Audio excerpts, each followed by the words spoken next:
In this exercise tutorial video, we're going to be working on ankle dorsiflexion and toe extension at the same time.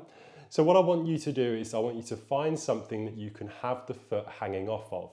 So ankle dorsiflexion and toe extension consists of doing this. However, when we come down, a lot of the time, we're in a position where actually to have the foot free hanging is a lot more comfortable. So try and find something that you can have the foot free hanging. And from here, I want you to come up, point the toes towards your body. So you're trying to almost point your toes towards your face. Relax everything. Ankle goes first, pointing backwards, that's dorsiflexion. And then toe extension is getting those toes to then point towards your body.